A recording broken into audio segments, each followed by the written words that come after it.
İllərlə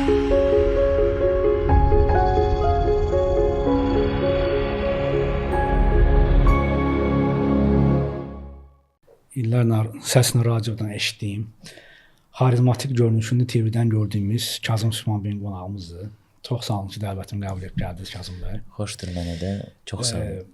Belə deyək, mən hardasa 90-cı illərin ortalarından, hardasa 12-13 yaşlarımdan təxmini 2010-cu ilə qədər və nisbətən də 2015-ci ilə qədər radionun fasiləsiz dinləyicisi olmuşam da. Yəni 3 şəxs olub radiodakı, onların səsinə heç vaxt doymamışam, mövzularını heç vaxt belə deyim, kənara qoymamışam. Biri Kazım Sübhan, Qərib Azər və Doktor Ziya. Gözəl seçimlərdir. Üçünüz də yəni avantajlı, savadlı insanlarsınız və mənə həmişə xoş olub. Mənim birinci sualım nə ibarət olur Kazım bəy? Mən qeyd edirəm 2010-a qədər və 2015-ə qədər də belə fasilə ilə qulaq asmışam. Mənə maraq qalmamışdı o illərdə artıq radioya. Çünki artıq təbii olaraq illərdən ilə dəyişilir aparıcı mövzu, ayaqlaşmalıyıq. Amma 80-ci illərin doğulan, 80-ci ildə doğulanlar insanların 90-cı illərdə və 2000 illərdə doğulan insanların düşüncə fərqi tamam ayrıdır. Heç bir uyğunluğu yoxdur. Və TV-yə də gələn, radioya gələn insanlarda, yəni belə deyək, günə onlarla ayaqlaşmaqmı, yoxsa bilmirəm dəqiq nədir? Sizcə niyə çoxlu insan düz radio qalıb və ehtimal ki, bu illər sonra da yenə də davam edəcək? Niyə belə deyək, kütləvi şəkildə belə uzaqlaşdı insanlar? İndi əsasən dinlənilən mövzular avtoya aiddir, daha çox. Mən də avtomobil istifadəsi olmadığım üçün, yəni bu verilişlər demək olar ki, dinləmirəm. Və yenə dedim, əsasən axşamlar dinlədiyim və gündüzlər də dinlədiyim insanlardan, 3 insanlardan birisiniz. Və mən ilk dəfədir sizlə üzbəüz otururam. Baxmaq ki, fanınız olmuşam. Çox bugün də fanınızam. Təşəkkür edirəm. Çox sağ olun. İnsanların birinci sualım, insanların radiodan müəyyən qismi, bir çox qismi uzaqlaşmasına səbəb nə oldu? Öncə mən təşəkkür edirəm sizə dəvət üçün. Sağ olun. Bunu mən tam əminliklə söyləyə bilərəm. Bunun səbəbi musiqi platformaları oldu. Çünki radioya qulaq asan kütlə radioya musiqi dinləmək üçün qulaq asır. Yəni. Və 90-cı illər misal çəkdiniz, 2000-lər.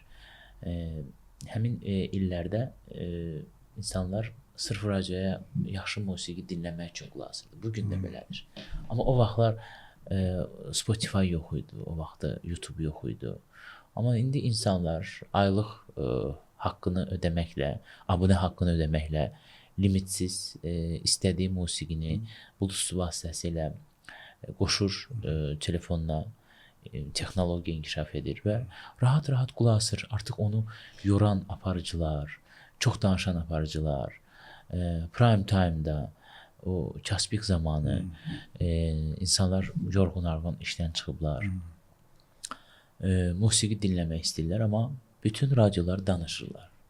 Reklamlar, yəni beziblər insanlar artıq bax bu dediklərimdən. Ona görə də hər kəs öz playlistini qurur və qulaq asır. Amma radio elə bir qüvvədir və elə bir möcüzədir ki, ona qaydırsan da, istər-istəməz səni çəkir, görüm radioda nə səslənir deyə.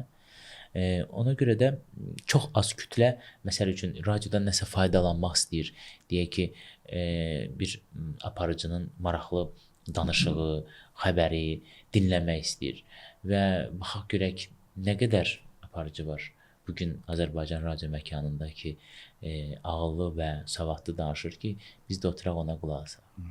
Çox az. Çox barmaq saydı demək olar. Bəli, çox az. Yəni əksəriyyəti için mən də daxil bəlkə də bugün müsabiqə edirik, yollardan danışırıq, tıxaclardan danışırıq, bilmirəm, mövzular müzakirə edirik, interaktiv sorğular hazırlayırıq və s. və qonaqlar çağırırıq.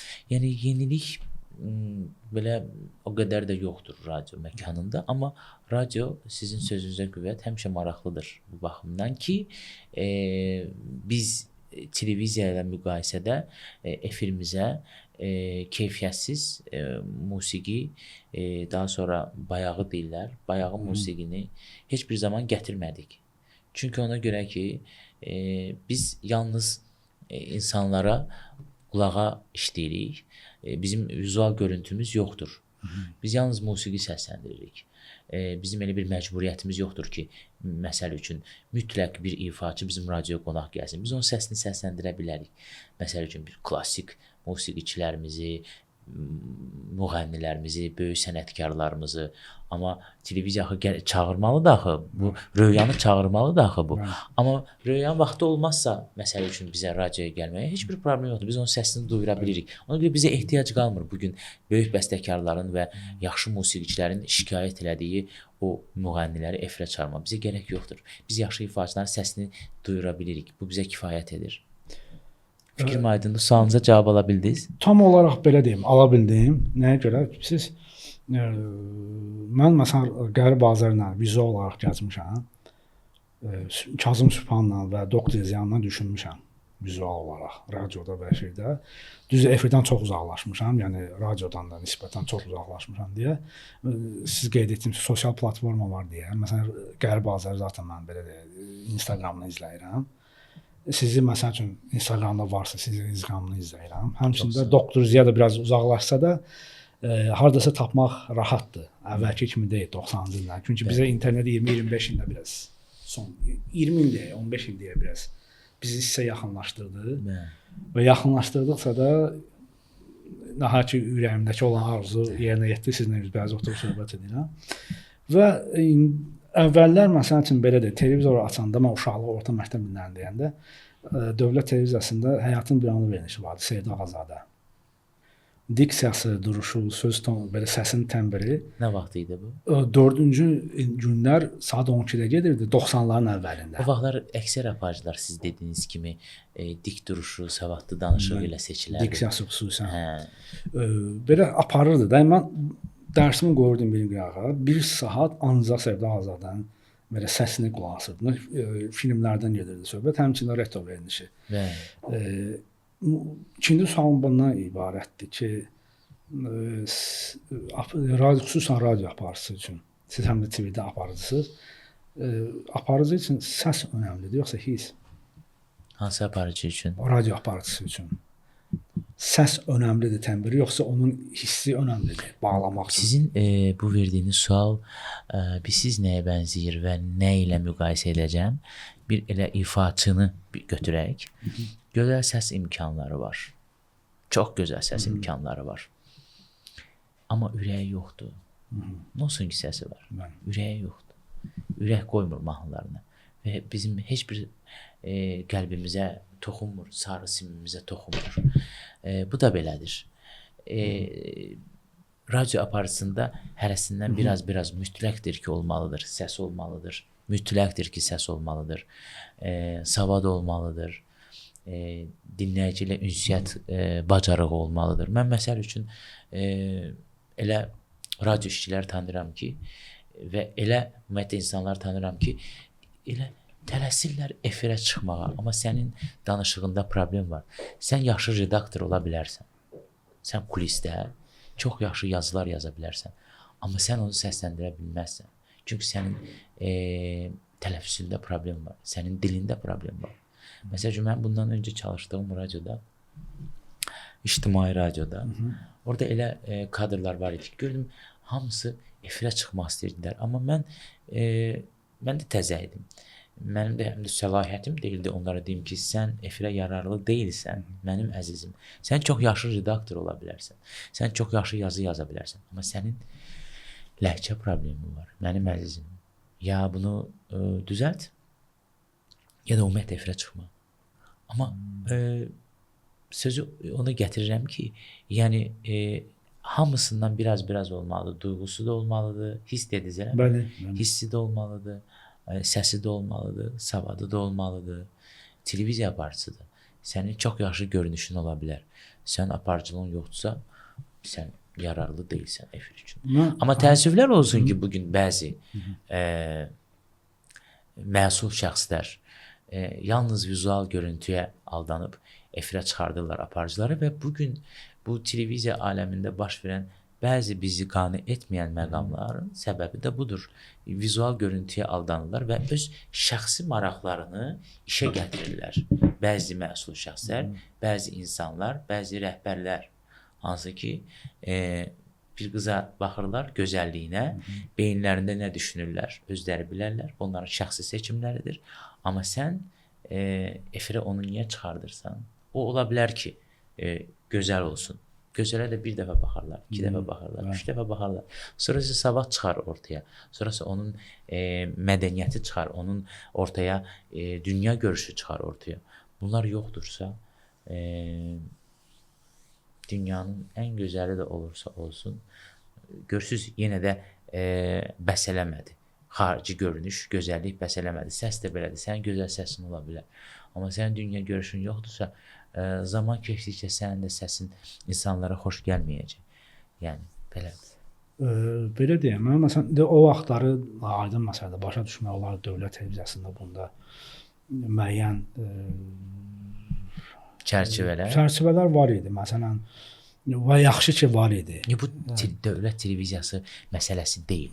O zamanlar elə idi. O zamanlar yaxşı həmişə aparıcılar, mədəni verilişlər, yaxşı musiqi səslənirdi efirdə.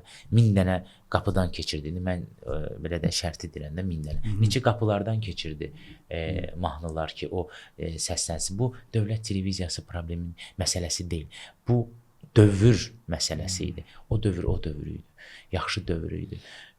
Mən hərdən belə oturub fikirləşirəm, deyirəm, ay Allah, görəsən Rəşid Behbudov sağ olsaydı, neyniyərdin? Bəlkə də infarkt keçirlərdi, indikiləri görsəydi. Yəni. Hər halda.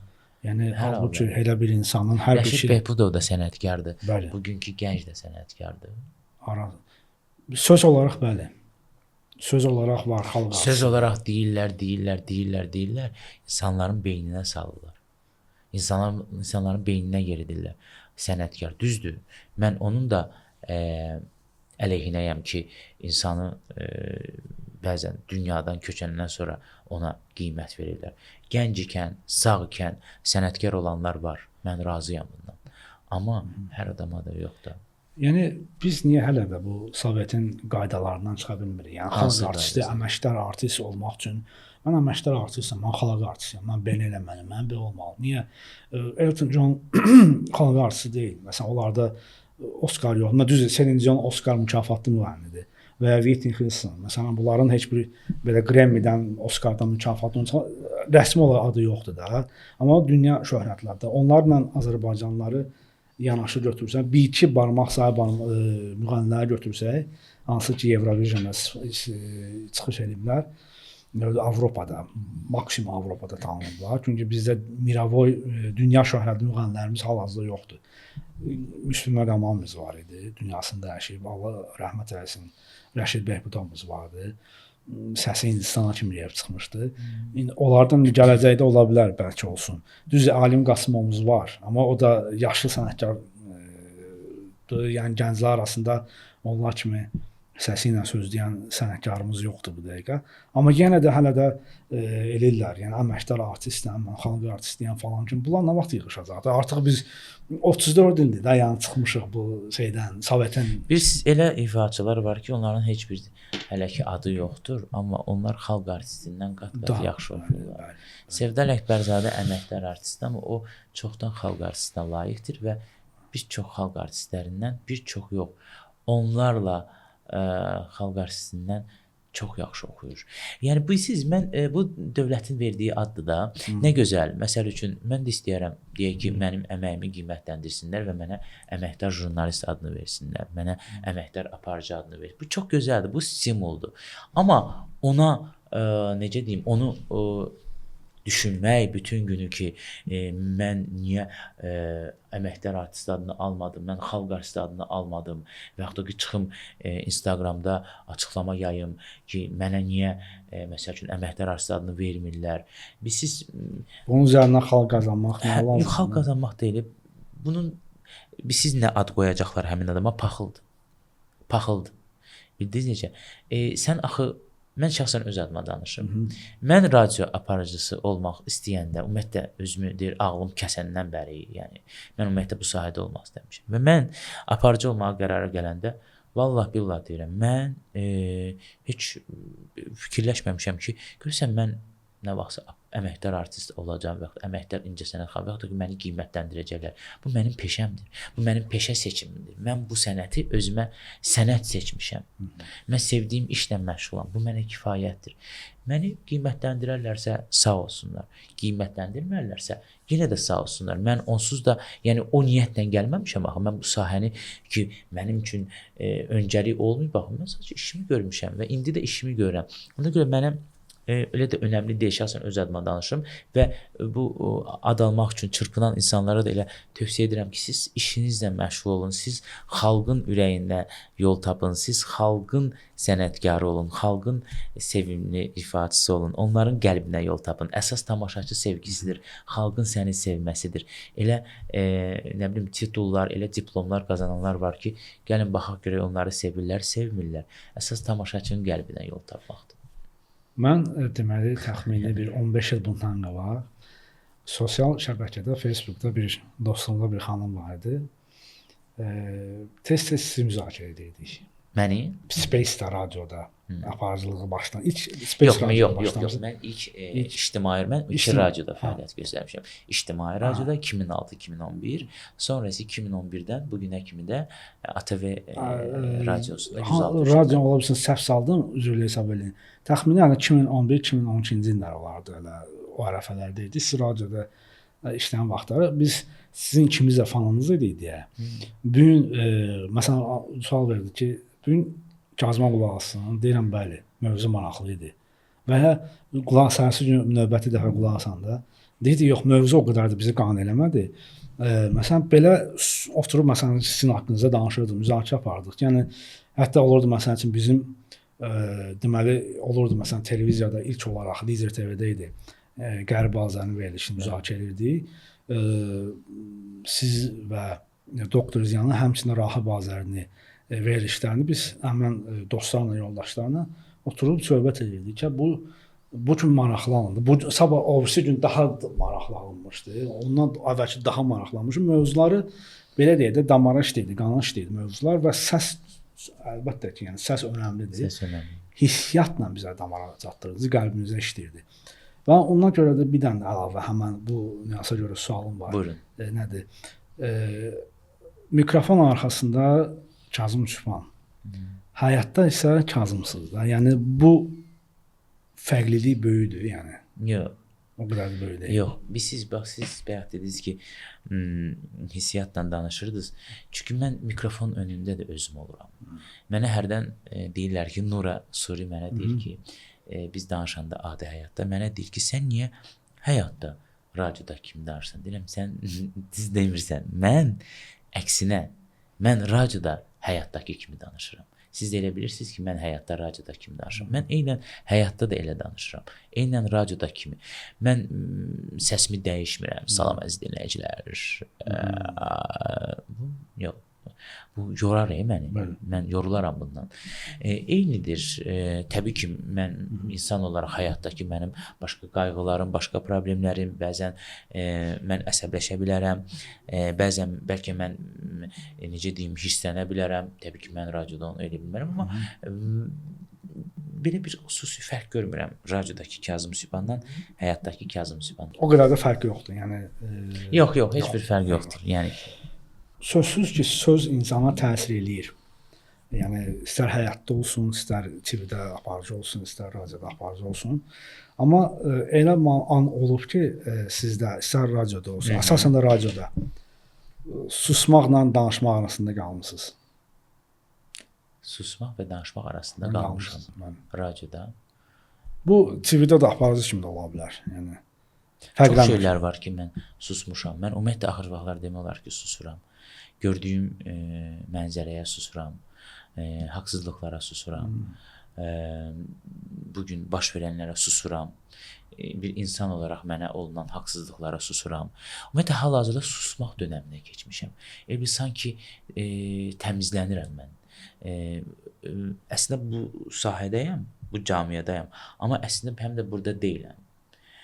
Özüm elə eləyirəm bunu hal-hazırda. İstəmirəm bugünkü bu show biznes aləminin bəzi məni qane etməyən tərəflərində adım hallansın. Bəzi insanlarla ümumiyyətlə adım hallansın. Özüm çəkilmişəm biraz kənara. Düz çətindir bunu eləmək. Susmaq ümumiyyətlə çox çətindir. Yəni düzünü bildiyin halda susmaq çox çətindir. Amma hal-hazırda bunu seçmişəm. Sustuğum zamanlar çox olub. Mən ümumiyyətlə rahat yaşamağı sevən insanam, bilirsiniz. Mən işdən çıxandan sonra evə gələndə mən təzədən işlə məşğul olmaq istəmirəm. Mən öz huzurumla qalmaq istəyirəm. Yəni gəlib efirə məsəl üçün qalmaqal salım, səs-küy eləyim, sonra gəlim, ondan sonra o zəng eləsin mənə, bu zəng eləsin mənə, qırğın başlasın, mən ona sosial şəbəkədə cavab verim. Yəni mən belə həyat tərzini sevmirəm. Ona görə də susduqlarım daha çox olub. Zamanında amma çox danışmışam mən.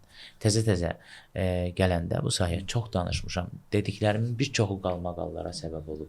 Halbuki mən onu qalmaqala görə eləməmişəm. Yəni mənim indiyə kimi yadıma gəlmir ki, mən nəyisə qəsdən demişəm ki, bu qalmaqal olsun da. Yəni yox, sadəcə bir insan olaraq məni narahat edən bir mövzu olub. Demişəm, bu söhbət qalmaqal oldu.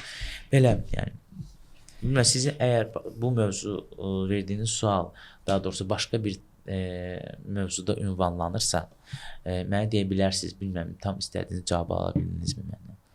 Yoxsa hansı mənada dediniz onu danışdıqlarınızdan, susduqlarınız arasında? Əslində, yəni belə deyim, mən verəcəyim suallar cümlənin içində də qismən cavab verəcəksiniz. Çünki ilk buraxılış, ilk efirə gələn vaxtlarınızda siz dediniz, daha çox qeyd edirsiniz, daha çox danışırdınız, daha çox söyləyirdiniz. Çünki mənim sualım ondan ibarət idi ki, yəni ilk buraxılışda, ilk illərinizin, karyeranızın ilk illərindəki Kazımla indiki Kazım arasında fərq çoxdur. Çox fərq var. Fərq çoxdur. Belə deyək də, mən məsələn mənim əzizim, mən çox üzr istəyirəm. Bax, indi kamera yanır. Sizi kamera çəkir. Mən də mikrofon önündəyəm, siz də mikrofon önündəsiniz. Bu mikrofonun, bu kameranın çox gözə görünməz bir enerjisi var və bir möcüzəsi var ki, o dediyim sözlər var, hansı ki deyir sizə əvvəllər daha çox danışırdın. Bax, bu mikrofon önündə danışanda o sənə qəribə belə bir güc gəlir. Kamera da elədir. Fikir verirsiniz, kamera sönəndən sonra məsəl üçün mənim verişimdə mənə müsahibə verən insanlar sonra mənə zəng edib deyirlər ki, verişdən çıxandan sonra o da bir dənə yer demişdim, onu çıxardarsan. Çünki kameranın enerjisinin təsiri altına düşür. Mikrofon da belədir. Bu mikrofonun çox belə bir enerjisi var, fərqli. Hansı ki sən danışırsan və danışmaq istəyirsən. Ona görə də bu mikrofonu hər adama vermək olmaz. Bu kameraya da hamını göstərmək olmaz. Ona görə də doğrudur. Məsələn, susmaq qeyd edirsiniz. Məsələn, haqlı olaraq da bəzən susun. Çünki haqlı olaraq danışmaq da yəni fəlakət apara bilər də. Yəni elə məqamlar var ki, susmaq mütləq olmaz. Hər düzü də söyləmək olur. Elə məsələn sözlər var ki, mütləq şəkildə orada susmalısın. Onu da hər adam bacarmır. Yəni onu daxilən güclü insan olmalı. Fərq eləmir, bu insanın ali təhsili var. Bəlkə də ola bilsin 9 illik təhsili var və ya ola bilsin ibtidai sinfi qurtarıb. Və ya məsələn götürək Əliğa Vahidi, gəmi 2 sinif oxuyub. Amma danışarsan, nə bilim nöqtə vergülünə kimi adam sümüyünə qədər işləyir də, yəni o dediyi qəzəllərdə. Təəssüflər olsun ki, yəni bizdə o yoxdur, fakt. Yəni istər TV-də olsun, nə bilim bir Zakataladan gəncimiz var idi. Güya Jean-Claude Van Damme oxşurdu. Torja nə deyib, məsələn, şpaqat atırdı, təpir atırdı, onu efirlərə çıxartdılar. Və mən onu sosial şəbəkələrdə gördüm, o əməliyyat aparıcını onunla eləməyi və belə deyək də, məsəl var, əlim üzümdən qaldı. Məsələ, yəni biz buyuq, yəni niyə də, yəni biz daha çox inkişaf eləmişik də, yəni daha çox müasirləşik. Məsələn, götürək Vahid Mustafayevi Anisa radio yeniliklər gətirməsi. Məsələn, bir müddət İngiltərədə yaşamışdı. Oradan yeniliklər gətirmək üçün. Bu oranın belə deyək, dəsti xətti biraz fərqli idi. Amma indi məsələn baxırıq, düz mən Aynis radionu, yəni yalnız Doktor Ziyaya görə izləyirdim, qulaq asırdım. Yəni mən hansısa bir seçim etmirəm radiolar arasında və ya TV arasında. Mən seçimi insana görə edirəm. Orada kimdir danışan? Kimdir dinləyən, kimdir söz deyən? Çünki Şah İsmayıl Xatayinin sözləri var. söz var kəsər savaşı, söz var kəsər başı. Bəli. Yəni elə olub məsələn sizin özünüzdə məsələn TV-də və ya xüsusən də radioda dinləyicinin səsini kəsmisiniz və ya xətti bağlanıb belə bir şey olub, yəni səbrinizi Olub. Yəqin ki, çox olar yəni. Olub, amma mən dinləyicimə maksimum çalışdığım qədər hər zaman hörmətlə yanaşmışam. Hər zaman. Mən hətta müsabiqə verilişləri olanda çalışıram hamıya qazandırım o hədiyyəni. Nəticədə bunu biz nə üçün edirik ki? Dinləyici qazansın deyə. Amma mən ümumiyyətlə xatırlamıram ki, hansısa bir dinləyici mənə efirdə kobudluq eləsin və yaxud da ki, mənə nəsə belə bir tənqid mi deyim, yaxud da ki, həddini aşsınmı efirdə belə bir xatırlamıram. Ona görə səsini azaltdığım və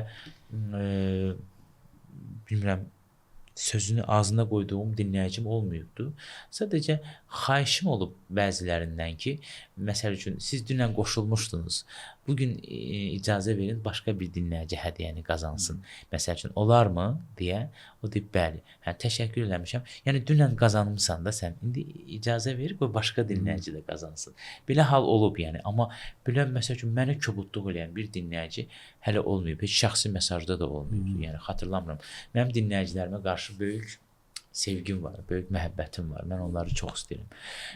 Mən onları tanımasam da şablon kimi çıxmasın, amma hiss edirəm mən onları və mən bilirəm ki, məni dinləyən dinləyici var. Mən radioda olanda, radioda da, yəni mən bilmirəm axı indi mənə nə qədər insan qulaq asır, amma mən onu hiss edirəm ki, hal-hazırda mənə minlərlə insan qulaq asır və mən onlara həmişə xitab edərəm ki, danışıram yəni. Mən belə deyək, sosial şəbəkələrdən son 2015-ci ildə mən radio və TV dinləyici kimi uzaqlaşandan sonra əsasən sosial şəbəkələri üzrə tutmuşdum. Pandemiya dövründən hər ikisindən uzaqlaşmışdım. Yalnız işimə yönlənirdim və işimdən də əlavə belə deyək, sinemaya tək gedirdim, teatra da tək gedirdim.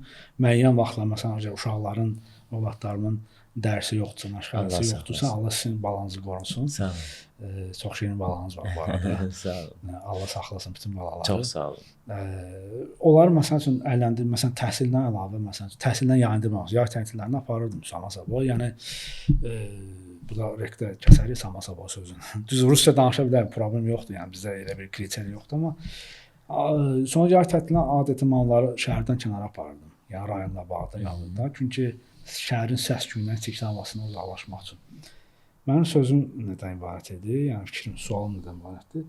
Yəni tək getməyin səbəbi sakitçilikdir. Məsələn, hərdən məsələn olur, məsələn kinoteatr elə saatlar olur ki, məsələn adətən ya səhər tezdən gedirdim, ya axşamlar gedirdim. Heç kim olmasın kinoteatrda. Teatrda da gedəndə məsələn sakitçilik olur. İndi o teatra hər adam getmir. Teatrda gedəndə məsələn elə olur ki, məsələn günorta saatlarını alıb getmişəm filmə baxmaq üçün. Ya önümdə oturan, ya da arxada oturan. Kino başından axıra kimi danışır. Niyə gəlmirsən onda kinoya? Bəli, halbuki orada susmaq lazımdır. Sadəcə dinləmək. O da bir mədəniyyətdir. Bəli. Yəni kinoda baxarkən susmaq, izləmək sakitcə, teatrda, konsert salonunda, yəni ki, o da bir mədəniyyətdir. Bəli. Mən məsələn məcburiyyət qarşısında bəzilərini dinləmişəm ki, biraz sakit olaq. Sualım nədən ibarətdir? Sözüm daha doğrusu fikrim nədən ibarətdir? Niyə görə Kazım Süleymanı daha çox dinləmişəm, qulaq asmışam? Siz danışarkən istər belə məsələn tək veriliş aparırsan və ya dinləyici ilə danışan manipulyasiya eləməmisiniz heç vaxt. Manipulyasiya olmuyor. Amma aparıcıların çoxu istər TV-dən, istər xüsusən TV-dən danışmaq istəmirəm. Xüsusən radioda manipulyasiya çox olur. Bu da heç də yaxşı bir şey deyil. Əlbəttə ki. Qarşı tərəf savadlı olmaya bilər. Heç şərt deyil hamı savadlı olsun. Bacarıq savada baxmır. İnsan ola bilər məsəl üçün çox gözəl bərbərdir. Təhsili yoxdur. Məsələn çoban götür, ya əsasən xüsusən çobanlar. Mən elə olub ki, məsələn yayda qaxda dincəlməyə getmişdim.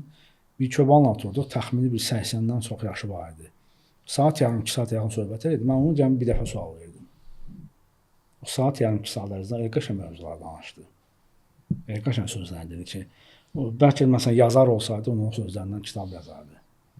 Mən prosta sadəcə durdum, sağollaşdım, getdim. Axşama kimi otağımdan çıxmadım, yəni o dərəcədə. İnsana söz baxımından təsir eləmişdi. Bunun səbəbi bilirsiniz nədir? Bu son illərin Azərbaycan televiziya məkanında bir bəlası var da. Bəla deyirəm mən buna. Bütün bu gördüyünüz iyrənc və bütün bu gördüyünüz sosial şəbəkələrdə mənzərə var ha, hansı ki baxdığınız. Bunun bir səbəbi var. Bu bəlanın adı reytinqdir. Bəli. Reytinq bəlası. Və mən çox istəyirəm ki, reytinqlər yığışdırılsın.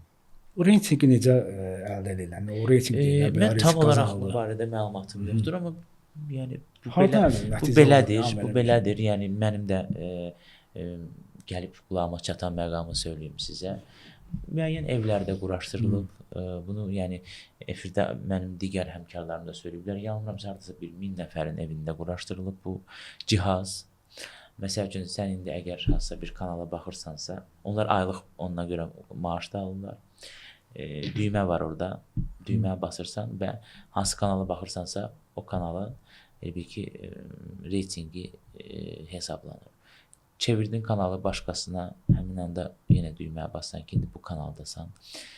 Belə eşitmişəm, yəni belə deyirlər. Və cəmi 1000 nəfərin hardasa belə eşitmişəm, bəlkə daha çoxdur, bəlkə daha azdır, evində quraşdırılan bir cihazdır.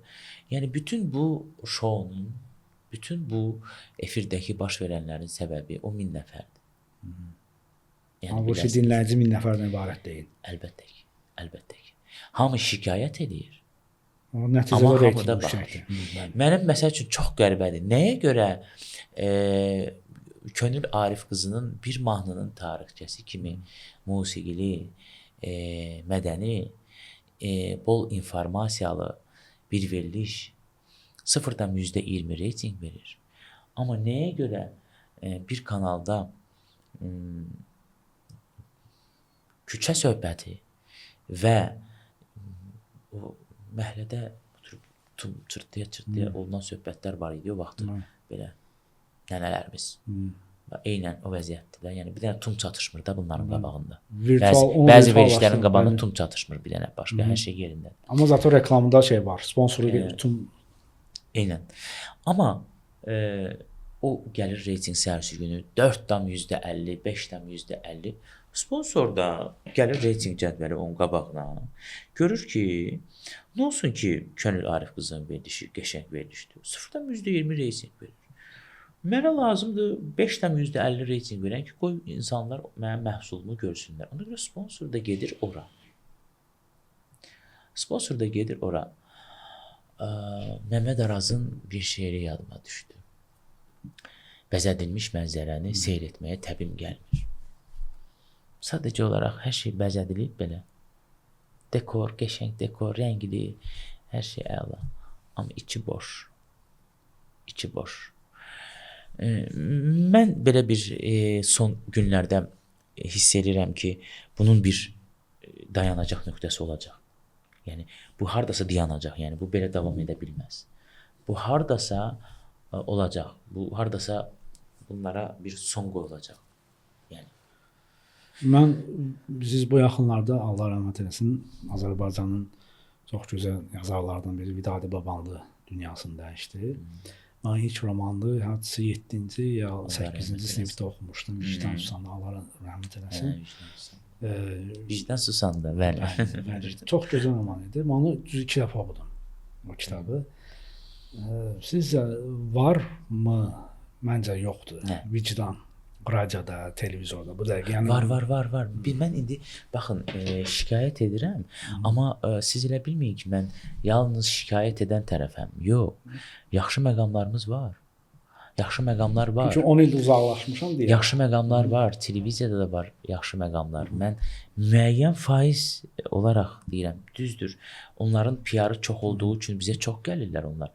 Amma televiziyalarda yaxşı verilişlər də var. ATV-də, ARB-də, Space-də, Xəzərdə var. Yaxşı verilişlər var. Paralel olaraq şikayət etdiyimiz verilişlərin zaman-zaman həftədə bir dəfə, 2 həftədə bir dəfə, ayda bir dəfə də olsa efirinə yaxşı qonaqlar gəlir. Yaxşı sənətçilər, gözəl ifaçılar, xalq artistləri, nə bilim, yaxşı musiqiçilər dediyimiz insanlar gəlirlər. Amma mən nədən şikayət edirəm? Mən şikayət edirəm ki, niyə görə yaxşı məhsulun tamaşaçısı azdır? Niyə? Bu sualın cavabını tapa bilmirəm mənim əzizim. Bu sualın cavabını tapa bilmirəm. Məsəl üçün Rahib Azərinin yaddaş verilişinə baxmaq kifayətdir ki, bizim gözəl şəhərimiz haqqında, Bakımız haqqında, köhnə Bakı haqqında, Bakı necə qurulub, necə yaranıb, məlumatın olsun. O qədər hər şeyi səliqəli şəkildə izah edir, muncuq kimi düzür ki, yəni yaddaş verilişi. Yəqin əminəm tutarlı dəlillərlə. Bəli. Məsəl üçün bu gün bizim bəlkə də gün ərzində hamımızın keçdiyi küçələr, yollar, binalar, sadəcə keçirik də qabağından. Amma oradan elə faktlar açıqlayır ki, elə ki bu evdə kimlər qalıb, bu küçə əvvəl necə olub. Mən yəni baxıram o verilişə, amma təəssüf olsun ki, onlar sosial şəbəkədə qarşıma çıxmırlar niyəsə. Niyəsə sosial şəbəkələr də ancaq o dediyim o qalmaqallı ucuz qalmaqallı verilişlərin mən deyirəm ki, yəni yoxdur görəsən Azərbaycanda məsəl üçün o sosial şəbəkə istifadəçisidir də, onu kəsib doğrucudur, ona vaxt ayırır da. Görəsən yoxdur o təbəqə ki, hansı ki yaddaşı kəssin, qoysun TikToka və yaxud da ki Könül Arif qızın bir mahnının tarixçəsini kəssin, qoysun ora. Məsələn, belə qəribə yəqin yoxdur da. Çünki biz adi filmləri götürək. Məsələn, bizim gənc nəsil rejissorlar və aktyorlar var məsəl üçün. Biri aktyorlardan bu yaxınlarda xərçəng xəstəliyindən dünyasını dəyişdi. Təəssüflər olsun ki, adını unutdum.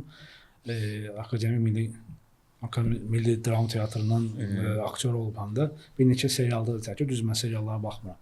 Bizdə var məsələn, düzdür, Emil Quliyev var, Təkir, var məsələn Əlixan Rəcəbovdur, Talih Üzbəyovdur. Ortaya nəsə qoyurlar, amma bunlar da daha çox belə deyək də, onlar sosialdan daha çox çatdırırlar insanlara fikirlərini, sujetlərini. Düzdür, Əqrəb Mövsü kimi serialdır. Mən seriala baxa bilmirəm. Nəyə görə baxa bilmirəm? Ona baxa bilərsiniz, yaxşı serialdır. Yox, səbəb nəyə görə baxa bilmirəm? Ola bilsin sosial YouTube-da baxdım. Mən 3 saat olsun, yox 5 saat olsun, amma hamısı 5 saatın içində olsun. Yəni gözün serial bitsin, sonra baxarsan. Yəni belə bir şey. Səbriniz çatmır. Mən konkret olmağı xoşlayıram da. Bir gün məsələn adi kitab oxuyanda da fərqi yoxdur nə qədərdir səhifəsi. Səhər başlamısan axıra qurtarmalıyam o kitabı. Sevmirəm sonraya saxlayım. Yəni istər oxuduğum kitabın teatrda tamaşası olsun və ya sadəcə filmi olsun. Oxudum axıra kimi, baxdım axıra kimi. Yəni o məni belə deyək, sonraya saxlamaq qane eləmir. Mən bilməliyəm sonu necə qurtarır. O hisslərlə yaşamalıyam. Necə ki radioda aparıcı mənə çatdı. Necə ki siz verilişin əvvəlinə axırına kimi mənə çatdırırsınız. Necə ki Qərib Azər şəhər gəzməyə başlayandan sonra qurtarana qədər verilişində sonlandırır. Necə ki Doktor Ziya məsələn fikirlərini siz həmçinin çatdırırsınızsa sondan əvvəldən axıra kimi. Mən də sevmirəm serial oturub. Ümumiyyətlə uşaqlıqdan mən xarakterdə belə olmuşam. Bayaqla məsələn Sevda Nəşbardayzadəyə toxundunuz. Mən konsertə də ona görə teatrda xoşlayıram getməyə. Bir dəfə Sevda Nəşbardayzadənin konsertlərinin birində Müslüm Maqamayev də onu dinləyirdi. Müslüm Maqamayev baxdırdı, ekstaz yaşayırdı konsertin içində. Sevda rəhbəri. Bəli. Təəssüflər olsun ki, məsələn bu yaxınlarda siz Aygün Çərçiovanın konsertində idiniz. Olmasa belə. Var o müğənni, yaxşı 20 ildən sonra necə olacaq? Sevda Nəşbərdizadə, Aygün Kazımova, Faiq Ağayev. Faiq Ağayev də çox sevdiyim müğənnilərdən biridir. İntellektual səviyyəsi çox yüksək olan müğənnilərdən biridir. Bu gün onlar var. Bəli. Yəni biz adi məsələdir. Məsələn bizim Şövkət Ələkbərovumuz olub, Sarı Qədimovumuz olub, Rəşid Bəyəbdovumuz olub. Amma onlar musiqi janrı klassikadır deyə, estradadır deyə bu gün onun xüsusi dinləyiciləri var. Amma məsələn Faiq Ağayev sabah bu gün sərgah da oxuya bilər, sabah estrada da oxuya bilər. O izləyici toplumu daha genişdir. Onlar bu gün var 20 ildən sonra nə olacaq? Necə olacaq? Kim? Aygün Kazımova. Bəli, yəni sözsüz ki, onlar qalacaq tarixdə. Qalacaq. Sözsüz, amma onların öz dinləyicisi var. Yəni qalacaq. Baxın. Əvəz boşluğunu dolduran olacaqmı yoxsa yox? Hər bir ifaçının, bu mənim şəxsi fikrimdir. Hər bir ifaçını yaşadan və gələcək nəslə götürən onun repertuarıdır. Repertuarı. Adını çəkdiyiniz ifaçılar Azərbaycan musiqisinə deyək ki, 200 mahnısı varsa, məsəl üçün, mən əminəm ki, oradan 50'si hitdir. Hitdir. Bəli. Elə ifaçı var ki, ömrü boyu bir mahnısı ilə yaşayıb. Bəli. Bir mahnı, mən də ad çəkib xətrinə dəymək istəmirəm də, amma yəni bir mahnısı var. Bugünə kimi bir mahnısı ilə biz onu tanıyırıq. Elə mahnısı ilə də yaşayacaq. O da qalacaq tarixdə, o mahnısı ilə. Amma Faiq Ağayev, onun 50'dən çox hit mahnısı var. Aygün Kazımova, bəlkə daha çox. Aygün Kazımova öz sahəsinin lideridir. Yəni şou qadınıdır. 50'dən çox hit mahnısı var. Səvdə Ələkbərzadə böyük sənətkardır. Yəni onların Bax, bayaq sənətkar söhbətinə gəldik biz. Mən Səvdə Ələkbərzadə belə rahat-rahat sənətkar deyə bilərəm. Öz janrının, öz yolunun sənətkarıdır. Mən bilirəm ki, heç kim də mənə qınamaz. Heç kim də mənə deməz ki, yaxşı da Kazım da, yəni ki, bəsdir də, yəni ki. Buna əminliklə deyə bilərəm ki, Səvdə Ələkbərzadə sənətkar. Bəli. Hə? Ona görə də yaşayacaqlar. Yaşayacaqlar. Yəni sözümün qüvvəti nədir? İfaçını ifaçı eləyən onun repertuarıdır. Qalmaqal səni bugün, bir həftə, bir ay gündəmdə saxlaya bilər. Amma əmin ol ki, 10 ildən sonra yada düşməyəcək. 10 ildən sonra sənin mahnın yada düşəcək. Heç bir ev yiyəsi, heç bir valideyn, heç bir bəy, heç bir gəlin, heç bir müğənnidən istəmir ki, o onun gəlib toyunda efirdə elədiyi o qalmaqalı eləsin. Deyir ki, gəl mənim toyumda filan mahnını oxu. Mən niyə görə məhz toyumu sağ çəkdim? Bilirsiniz niyə görə? Çünki bizim başqa qazanc mənbəyimiz yoxdur. Çünki bir çox ifaçıların yox, əksər ifaçıların demək olar ki, hamısının əsas çırpındığı yer və arzusunda olduğu yer və istədiyi toylarının, məclislərinin, korporativlərinin çox olmasıdır. Mən ona görə, çünki başqa cürdə ola bilməz, ona görə ki, bizim başqa qazanc mənbəyimiz yoxdur. Bizdə sistem qurulmayıb hələ. Show biznes sözü özü var, amma sistem yoxdur. Sistem qurulmayıb. Musiqi şirkətləri, müəllif hüquqları, yəni müəllif hüquqları var da, yəni o sistem tam formalaşmayıbdı. Digər, məsəl üçün, qardaş ölkədə şirkətlər var. Musiqi şirkətləri, məsəl üçün, nə qədər istəyirsiniz də, yəni ki. Bizim müğənni özünün prodüserudur. Müğənni yanındakılar da ki, çox az olar da, yəni biz prodüser deyə bilərik. Yəni, bu doğrudan da prodüser. Müğənni elə özünün prodüserudur. Ona görə də dediyiniz ifaçılardan söhbət gedirsə, bəli, onlar yaddaşda qalacaqlar. Bəzi bugün gündəmdə olan ifaçılar var ki, onlar tarixdə qalmayacaqlar. Bugün gündəmdədirlər. Amma onlar tarixdə qalmayacaqlar. Siz ən çox mən nə bilmək istəyirəm. Siz düz deyirsiniz. Yəni məsələn, tam ilin əvvəlində qalmaqal yaradan müğənni və ya aktyor bu ilin sonunda yada düşmür. O düşmür. 5-6 ay ömrü idi. Sözsüz ki, məsələn, tarixdə qalan insanlardır, çəkdiyimiz və çəkmədiyimiz müğənnilər var ki, sənətkar olan müğənnilər, istər aktyorlar olsun, məsələn, dediyimiz müğənnilərdən və tutan aktyorlardan, məsələn, olsun Azər Aydəmir olsun, məsələn, Əlixan olsun, yadıma düşdü, Taleh Yüzbəyov olsun, Hikmət Bəli, Rəhimov, bəli, çox güclü aktyorlarımızdır. Halbuki biz bir neçə il bundan qabaq bu aktyorlar tanınmamışlar, tam olaraq tanınmamışdan qabaq kimlərin adını çəkirdik? Həsən Əbuzun səsinin adını çəkirdi, Həsən Məmmədovun, Həsən Ağa Turabovun, bəli, Fəxrəddin Mamaklovdur, bəli, Rasim Balayevdir, Həmidən Ömərovadır. Biz bunların adını çəkirdik. Bir neçə ildə bundan sonra çəkəcəyik, bəli, Hikmətin adını, Azərin Aydəmirovun adını. Bəli, çəkəcəyik. Çəkəcəyik, bunlar tarixə düşür, amma onların boşluğunu, Kazımovanın, Faiq Ağayevin boşluğunu dolduracaq insanlar bu dəqiqə yoxdur. Yəni gələn müğənnilər aslında siz mən ümumiyyətlə düşünmürəm ki, kimsə kimisə bu həyatda hətta yerini kimsə doldurur. Hər an öz yeri və öz enerjisi var. Yox, heç əvəz də edə bilməz. Hər an niyə kimsə Faiq Ağayev gəlib yerini doldurmalıdır ki? Sözsüz o tarixi insanlar tarixə bundan sonra gələnə tarixə düşəcək. Amma mən sizlə razıyam, yoxdur. Ümumiyyətlə yeni nəsil çox azdır. Çox azdır. Sanki yetişmir. Bax, ikinci Nəsibə Zeynalova var. Yoxdur. Niyə yoxdur bilmirəm. Rəşid Behbudov yoxdur. Müslüm Maqamayev yoxdur. Niyə belədir mən bilmirəm. Yəni gəlmir. Elə bil sanki Ağayev özü yoxdur. Yəni tükənib sanki. Yəni insanlıq tükənib, istedad tükənib artıq. Gəlmir. Yəni o nəsil gəlmir. Yeni nəsil var da gəlmir, təəssüf olsun ki. Bu da məni çox düşündürür bu arada. Ki niyə gəlmir də bunun da cavabını tapa bilmirəm ki, bu təkcə ifaçılara deyil, həm də belə aparıcılara da aiddir. Yeni aparıcılar da gəlmirlər, radio aparıcılar. Yəni mən sizlə tam razıyam. Qırıldacaqla vaxtsa, amma qırıldı, dayandı. Bəs sonrasına baxarıq.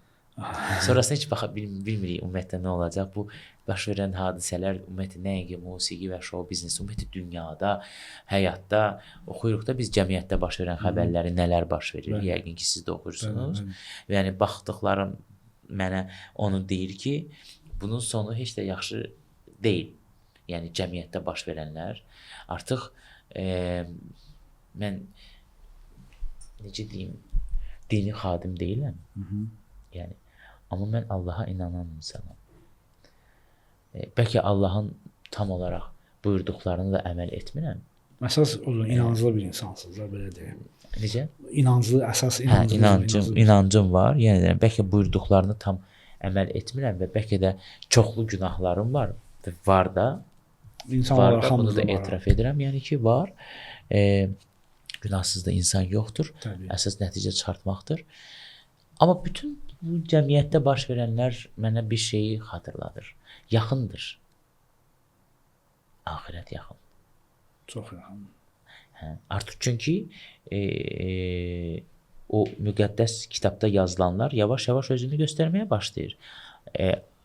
Axirətin əlamətləri artıq özünü göstərməyə başlayır. Ona görə axirət yaxındır mənim əzizim. Belə deyək də, təhsili olan ilahiyyatçılardan da məsəl üçün eşitdiyim qiyamətin bildiyimiz qədər orta və böyük əlamətlər var. Ortalama nədən olaraq hamısı baş verirdi.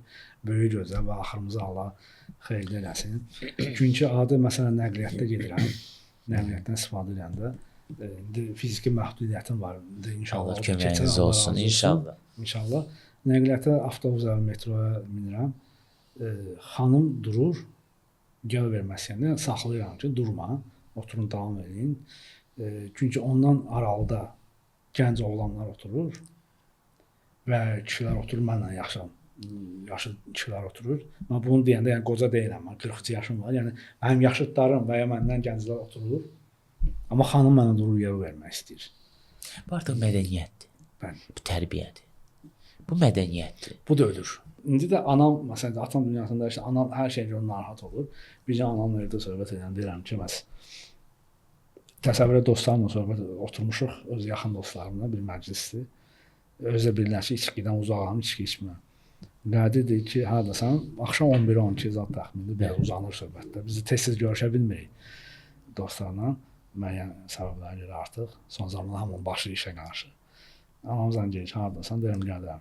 Gəlib anama zarafatsan deyirəm ki, təsəvvür elə, iki oğlan 40 plus yaşı var. Uşaqlara, dostlarıma deyirəm ki, mənə bağışlayın. Anam məni evə çağırır. Yəni, amma yenə də oturub fikirləşirəm, axı mənim də övladlarım var. Məndən narahat oluram. Və mən demək istədiyim sual nədir? Bayaq siz ötəri olaraq o söhbətin üstündən keçdiniz. Siz qeyd edirsiniz, aparıcı olmaq həvəsiniz sizə daha gənc yaşlardan vardı və bu sahənin üzərində də gəlmişsiniz. Uşaqlıqdan, uşaqlıqdan. Mən sualım ondan ibarətdir. Sizin valideynləriniz həyatdadırlar da yəqin ki. Mənim atam rəhmət eyləyib. Allah rəhmət eləsin. Allah sinatını versin. Siz kim görmək istirdi? Kim görmək? Və siz aparıcı oldunuz. Siz necə görmək istirdiniz? Mənim qərarlarıma hörmət elədilər. Yəni ki, atam da, anam da, hətta mənim bu sahəyə gəlməyimdə anamın çox böyük dəstəyi var, yəni ki, onun addımları var. O da bir xoşbəxtçilikdir ki, sən valideynlərin sənə dəstək olur. Elə məsəl üçün adamlar var ki, valideynin dəstək olmur, ona görə o bu sahəyə, istədiyi sahəyə, peşəyə yiyələnə bilmir. Amma məndə çox şükür olsun ki, mənim valideynlərim mənə dəstək oldular və bugün özündə də. Və mən də düşünürəm ki, işimin hər şey hələ qarşıdadır. Hələ hər şey qarşıdadır. Mən buna inanıram. Böyük uğurlar. Amma mən düşünürəm ki, bugünə kimi, yəni o işin, sevdiyim işin haqqını verə bildim, yəni. etimad doğrulda bildim. Həm çalışdığım sahənin insanları ilə, müğənnilərlə, aparıcılarla, həmkarlarımla. Təbii ki, mənim də sevmədiyim insanlar var, məni də sevməyən insanlar var. Bu normaldır, yəni ki. Amma ümumilikdə, yəni Verəcəyim suala da siz toxundunuz. Hə, artıq üçüncü sualdır ki, artıq cavablarımda suallar olur. Toxunursunuz. Toxunursunuz demək olar ki, siz nə birinin cavabını vermişdik, ikisinə toxundunuz. Buyurun. Mən özüm məsələn interyer dizayneram. Yəni mənim də işimi bəyənməyənlər var. Bu da normaldır. Tam normal baxıram.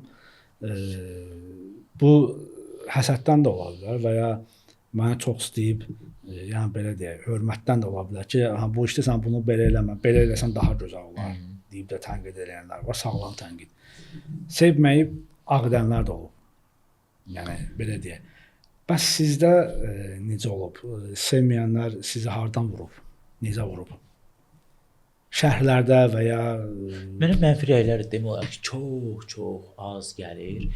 Əvvəllər bir-iki dənə idi. İndi ümumiyyətlə mən özümlə bağlı heç bir mənfi rəy qarşıma çıxmır. Hətta bu mənə biraz belə düşündürür. Yəni ayda heç olmasa bir dəfə kimsə yazsın da nəsə bir baxaq görək səhvimiz nədən ibarətdir. Yox, olmur. Mənim belə bir qəribə bir xasiyyətim var. Bilirsiniz, mən mübahisə etməyi bacarıram. Düşmənçilik aparmağı da bacarıram. Amma aparmıram. Yəni aparsam apararam. Necə ki bir aparıcı olaraq qalmaqallı veriliş aparsam, elə qalmaqallı bir veriliş apararam ki, bütün verilişlər istirahətə gedər. Mən eləyərəm bunu, amma eləmirəm. Çünki mənim üçün münasibət çox önəmlidir. Mən 3 aydan sonra o insanı yenə çağıracağam verilişmə və mənim üzüm olmalıdır onu çağırmağa. Mən efirdən çox şey eləyə bilərəm. Mən müğənnilərin mətbəxini bilirəm, kulisini bilirəm. Demək olar ki, əksər müğənnilərin evində də olmuşam. O məndə qalıbdır. Mənim həyatda evinə girdiyim insanlar var ki, efirə girəndə biz oluruq. Yəni bu mədəniyyətdir. Ona görə də düşmənçilikdə sizi vurmaq söhbəti, nə bilim, məni olmur. Çünki ona görə ki, mən o şəraiti yaratmıram. Qalmaqalı gətirmirəm o həddə ki, o məni vuracaq həddə çatdırmıram onu. Yəni, mən susmağı bacaran insanam və çəkilib bir kənara zamanımı gözləyən bir insanam. Və bundan da zövq alıram ki, sən bunu bacarırsan, sən susmağı bacarırsan. Davam elə, belə də davam elə. Elə insanlar var ki, aman Allah, yəni zamanında baxırıq da görürük, dost olublar, mehriban olublar. Amma vay, indi bir-birlərinin misillərini açırlar. O buna Instagramda yazır, bu buna Instagramda yazır. Çox pis görünür bu. Bu yaxşı deyil, bu yaxşı görünmür. Onsuz bir ildən sonra yenə barışacaqsınız, ayıbdır. Bugün özündə də belə görürsünüz mənə hərdən gəlir qulağıma çatır elə şeylər. Zamanında nə bilim münasibətim olan, işbirliyim olan insanların mənim haqqımda dedikləri, mən ona susuram. Mənim ona verəsi cavabım var. Elə bir cavabım var ki,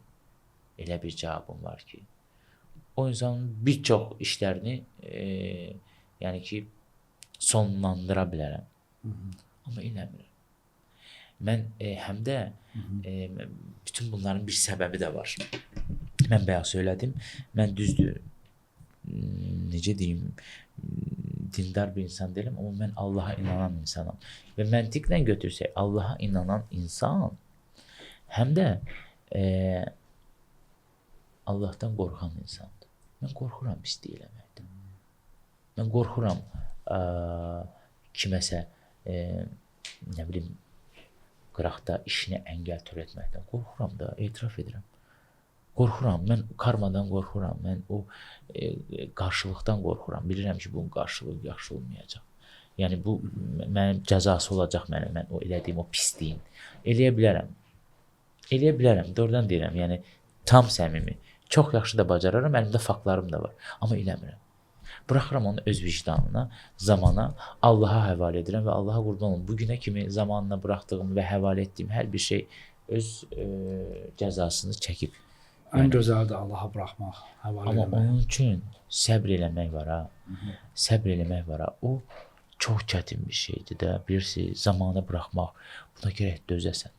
Buna gərək sənin səbrin çatsın. Amma o çox çətin bir yoldur. Amma möhtəşəm bir yoldur. Susmağı üstünlük verirsinizsə belə başa düşdüm ki, izləməyi də daha çox. Çünki susan insan adətən izləməyi çox sevir. Bəli, əlbəttə izləməyi çox sevirəm. Kənardan. Onun çünki hər adam bacarmır. Ona görə də bir sualım da var. Sizə Buyurun. Çox vaxtınızı almaq da istəmirəm. Sizcə mən dediyim kimi 10 ildir artıq belə deyək də müəyyən səbəblərə görə efirdə olan lazımsız verilişlərə insanlara görə çox qulaq asıram və kənarlaşmışam. Sevdiyim aparıcıları sadəcə sosial şəbəkələrdən izləyirəm. Sizcə indiki izləyicilər daha çox ağıllıdır yoxsa əvvəlkilər? Tamaşaçılar deyirsiniz. Bəli. Həm tamaşaçı, həm də radio dinləyicilər. Hansı daha çox ağıllıdır sizcə? Buna belə cavab verərdim. Əvvəllər televiziya tamaşaçıları və radio dinləyiciləri daha elə bil sanki televiziyaya və radioya ciddi baxırdılar və ciddi yanaşırdılar bu sahəyə. Yəni bugün oturaq baxaq retro kino zalında bugün bizə Həmidə Ömərova nə deyəcək? Xəbərlərdə nə gedəcək? Bilirsiniz, internet hər şey o qədər dəyişdi ki. Çox dəyişdi. Bizim artıq bir xəbəri izləməyimiz üçün axşam 9-da, 8-də günün ekranını gözləməyə ehtiyac yoxdur artıq, yəni. Çünki günün ekranına qədər mən indi o vaxtın verilişini danışıram. İndi o veriliş yoxdur. Amma əvvəl elə idi də günün ekranı, xəbərlərdə. Yəni biz saat 8-i gözləyirdik, xəbərlərdə baxaq görək. O Felesan ali indirməsidir. Hətta efirdə nə xəbərlərdə nə baş verir, yəni gün ərzində nə baş. Amma indi isə 8-ə qədər, xəbərlərə qədər biz onu sosial şəbəkələrdən oxumuşuq. Ona görə də indi bu sosial şəbəkələrlə bağlayıram o dediyiniz sualın cavabını ki, əvvəlki tamaşaçılar daha ağıllı idi, yoxsa indiki. Məncə o vaxtki tamaşaçılar daha ağıllı idi və daha radioya da münasibət fərqli idi. Bəlkə də gecə söhbətlərini, mənim verilişim vardı gecə proqramı. Bəlkə də məsəl üçün o bugün başlasaydı, o elə alınmazdı. Elə olmayacaqdı. O sonuncu dövr idi. Mənim bəxtim gətirdi ki, o dövrə düşdüm mən. O sonuncu dövr idi radio məkanında olan dinləyici auditoriyası, radio qulaq asan dinləyici. O sonuncu dövr idi və ondan sonra da hər şey artıq dəyişdi. İnternet və sair və belə. Artıq tamaşaçını təəccübləndirmək çox çətindir, bilirsiniz. Yəni məsəl üçün əvvəl bir müğənni mahnı buraxanda biz deyirik, görəsən nə mahnıdır? İndi tamaşaçı mahnı da buraxıb da nəyimə lazım yəni ki. Bilirsiniz, yəni belə olub artıq. Artıq müğənninin şəxsiyyəti maraqlıdır, müğənninin geyimi maraqlıdır, müğənninin evi maraqlıdır. İndi mahnısı belə də, yəni təəccüblü gəlmir tamaşaçıya. Bəs onda belə deyim, Kazım bəy. Mikrofon, bu gün mikrofon sönsə, yarımçıq qalan olar sizcə, yəni Məndə? Bəli, ümumən mikrofon sönsə, yəni TV bağlansa, ümumən efir sönsə. Mümkün deyil əlbəttə ki, amma təsəvvür etsək nə olar? Məncə böyük bir boşluğa düşə bilərik biz. Radio və televiziya siz dediyiniz kimi bağlansa və sönsə, böyük bir boşluğa düşə bilərik. Mən necə deyim, mən özüm şəxsən boşluğa düşərəm. Çünki mən hər gün bu mikrofonu görməliyəm də. Yəni buna danışmalıyam, mən bununla ünsiyyətdə olmalıyam. Çətin sualdır və biraz da cavabı yoxdur deyə düşünürəm. Çünki mümkün olmayan bir şeyi təsəvvür etmək çox çətindir. Mən ümumən bu günə qədər də sizi səmimi bir insan kimi tanıyırdım. Bu gün də belə deyək, üzbərkəndən sonra əmində oldum. Yəni istər mimikanızda, istər sözlərinizdə, jestlərinizdə, danışıq tərzinizdə. Təşəkkür edirəm. Mən təşəkkür edirəm. Bir sonuncu sualım var sizə.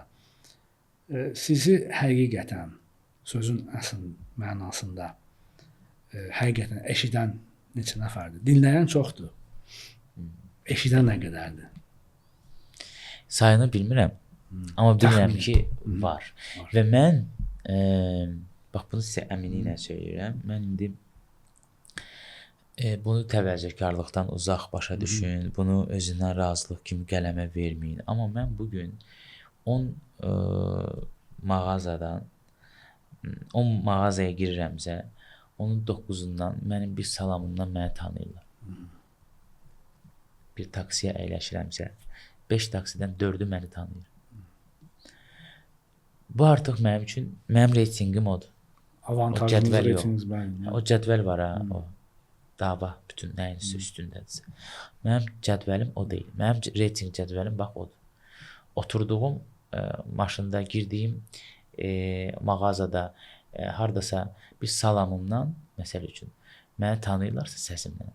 Bu mənə kifayətdir. Deməli, mən arzuma getdim. Mən istədiyimə nail oldum. Məni səsimdən tanıyırlar, yəni ki. Əslində, Kazım bəy, mən bəzi suallarıma verəcək suallarımı söhbətin içində də özünüz vermədən cavablandırmısınız. Verəcək suallarım da var idi, amma biraz sizin də vaxt darlığınız, həm də müəyyən səbəblər ki, mən də vaxt darlığımı görə bilmədim. Və mən ən çox da deyirəm, illərlə dinlədiyim, səsini eşitdiyim və simasını TV-dən, sosial şəbəkələrdən gördüyüm, sevdiyim bir insanın qarşımda görə söhbət etməm mənim üçün çox xoş oldu və xoşbəxt oldum həqiqətən. Sizə həyatda yəni bundan da böyük uğurlar, bundan da gözəl, xeyirli günlər arzulayıram. Çox sağ olun. Ailəniz və doğmalarınızla birlikdə gözəl sonluq, ikinci həyatda da gözəl həyat, cənnəti arzulayıram sizə. Doğmalarınızla, sevdiklərinizlə birlikdə və mənim üçün yenə də çox xoş oldu. Qarşılıqlıdır. Mən də sizi tanımağıma çox şadam. Sizə də işlərinizdə uğurlar arzulayıram. Bu tip verilişlər, podkastlar mənə çox maraqlıdır və ona görə də belə sevə-sevə sizin. Ona görə bir dənə sual indi. Buyurun. Nə vaxtda siz? Bundan sonra radio yoxsa podkast? Radio yoxsa podkast? Seçim olsa. Yox, mən televiziya, əgər siz sual versəniz ki, televiziya yoxsa radio, mən yenə də radio deyəcəkdim. Radio mənim təsəlli yerimdir. Radio mənim sığınacağımdır. Radio mənim özümü bütün qayğılardan uzaqlaşıb, mikrofon önünə keçib, danışıb, təsəlli tapdığım yerdir. Ona görə hər zaman radio. Radio mənim evimdir. Radio mənim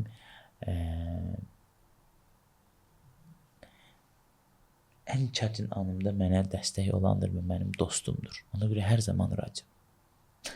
Hiç fikirləşməmisiniz də, yəni mikrofonsuz qalacağam bir gün. Yəni uzaqlar bu sahədən gələcəm. Yox, səsdir də. Mən qocala bilərəm. Mənim saçım ağ ola bilər.